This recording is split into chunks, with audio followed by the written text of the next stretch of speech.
बाळासाहेब हे जगविख्यात असं व्यक्तिमत्व होतं आणि त्या व्यक्तिमत्वाचं ज्या वेळेला नॅचरल डेथ ज्याला आपण म्हणतो त्यांनी जो साक्षात्कार दिलाय त्याचंही उत्तर अनिल परबांनी दिलंय की हो त्याचे ते ठसे त्यावेळेला आधी जिवंत असताना त्याचं आम्ही जे आठवण ती आहे त्याचप्रमाणे ज्या पद्धतीने हे सांगतायत तर आता त्यानेच सांगावं की अशा ठशांचं नेमका उपयोग कुठे होतो. त्यांचं विधान ज्या अर्थी त्यांनी ते विधान केलंय त्या अर्थी ते भरसटलेत, ते बिथरलेत, त्यांना कशाची भीती वाटते हे आता कळतच नाहीये. 2012ला 17 नोव्हेंबर 2012ला बाळासाहेबांचं निधन झालं. त्यावेळेला रामदास कदमांसारखे अनेक म्हणजे अगदी अनिल परब साहेबांनी पण आज सांगितलं मी इथे तर विभाग प्रमुख होतो अशा अनेक नेते होते जाऊन येऊन आम्ही होतो म्हणजे आम्हाला ज्या वेळेला असं बातमी यायची सिरियस झाली की आम्ही चाललो बंगल्यावर आम्ही आतमध्ये जायचो बसायचो मग एकतर स्वतः कधीतरी उद्धवजी येऊन सांगायचे असं एकदा किंवा दोनदाच घडलं. आणि ऐन दिवाळी होती.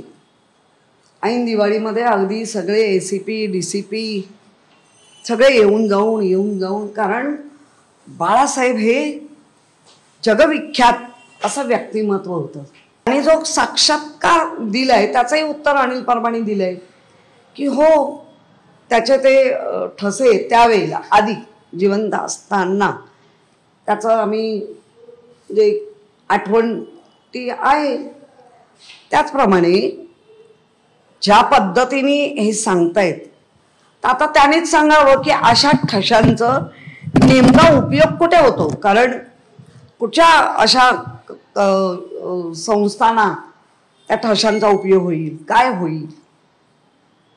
मग आपण पायांचे ठसे घ्या सांगितले म्हणजे किती विचित्र आणि सतत वाक्य बदलत आहेत जेणेकरून मला डाऊट आहे ह्यांना लिंबू दिलेला आहे सुपारी देतात तसं ह्याला लिंबू दिलंय कारण हे लिंबूत वावरतात ह्यांना लिंबू दिलंय आणि महानगरपालिकेच्या कुठल्याच गोष्टीवर कोणीच बोलायचं नाही त्या विषयांना बगल देण्यासाठी आधी मला वाटतं सगळ्यांना विचारून झालं असणार सगळ्यांची सद्बुद्धी जाग्यावर असल्यामुळे प्रत्येकाने त्या शिंदे गटातल्या जे गेलेत उद्धवजींना किंवा पक्षाला सोडून त्यांच्या सद्बुद्धीला हे पटलं नसेल पण हे आहे की मिरची लागलीच आहे कारण छम छम छम छन छन करून बंद होतंय त्यामुळे मिरची लागली आहे जोराची लागली आहे धुवा तर निघतोय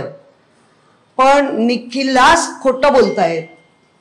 आणि जर तुम्ही म्हणताय मी हे जे बोलतो मग इतके दिवस तुमच्या तोंडात कोणी बोळा कसला कोंबला होता.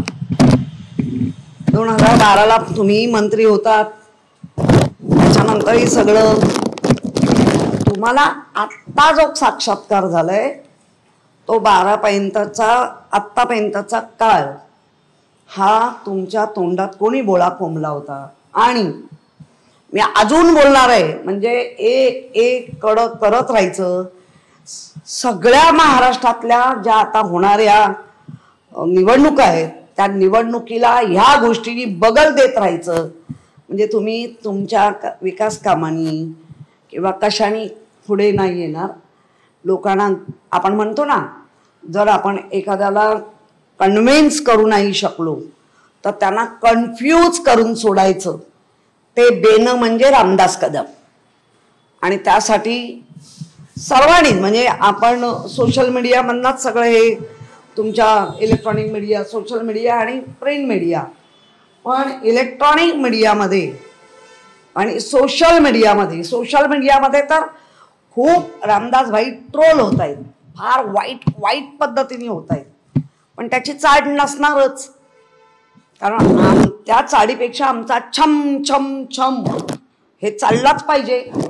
आणि आत्ता जो अनिल परबानी जो विरोध सांगितलंय की पत्नीला जाळण्याचा प्रयत्न केला की काय याचा शोध घ्या, तो मला वाटतं छम छम या बारवर्णात झालं असणार. कारण वहिनी अतिशय सद्बुद्धी विवेकांची आहे, तिने या गोष्टीला 100% विरोध केला असेल. आणि मग असे हे सर फिरे, मग विरोध तर मग दाखवतो तुला, कारण सगळ्यात दाखवतो तुला म्हणणारा हा माणूस तर काय घरात कमी असेल का दाखवतो तुला म्हणायला. पण ते असे देखील म्हणतात ते खेड परिसरामध्ये 2 स्टो होते आणि त्यातला एका स्टोचा स्फोट झाला. तुम्ही सगळं त्यांचंच का खरं मानताय? ते म्हणतात म्हणून ते म्हणता का?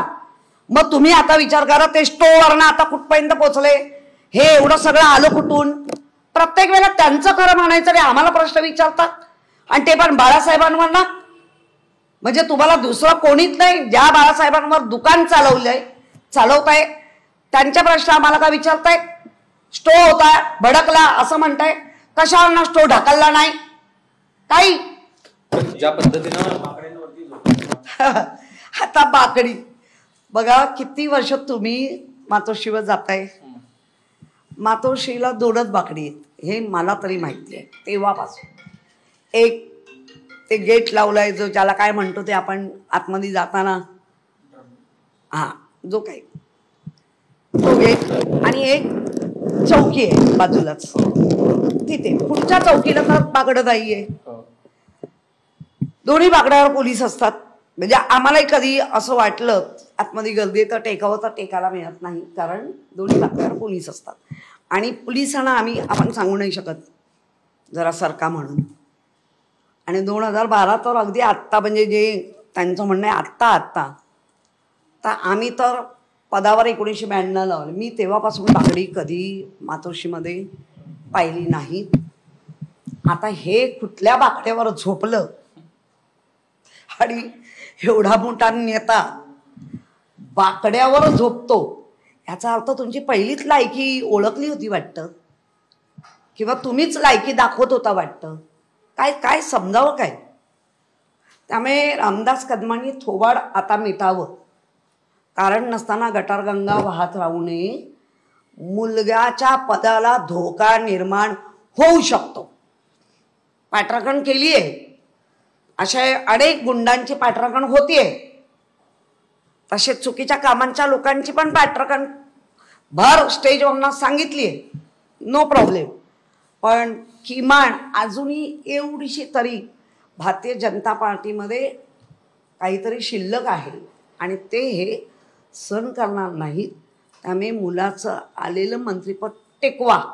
ज्या पद्धतीनं ते स्टेटमेंट करतायत, महाराष्ट्राच्या राजकीय संस्कृती कुठेतरी अत्यंत खालच्या स्तराला चालले का? कारण का निधन झालेल्या व्यक्तींवरती अशा पद्धतीनं विधान करणं, कुठेतरी शिंदेंनी सुद्धा आवर घातला पाहिजे का एक रामदास कदमांना? ते काय आवर घालणार?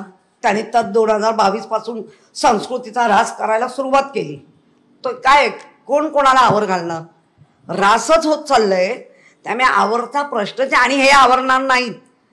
जे बाळासाहेबांना आवरले नाही, जे उद्धवजींना नाही आवरले, ते यांना आवरणार काय? काही त्यांच्या दसरा मेळाव्यात त्यांनी माध्यमांशी बोलताना हेच सांगितलं की माझ्या मुलाच्या मागे लागाल तर मी तुमचे बरेच मुद्दे बाहेर काढेन, माझे खूप काही नाही, बरेच मुद्दे बाहेर काढेन. याचा अर्थ मग आता मात्र म्हणेन की शिंदे साहेबांनी यांना लांब ठेवलं पाहिजे.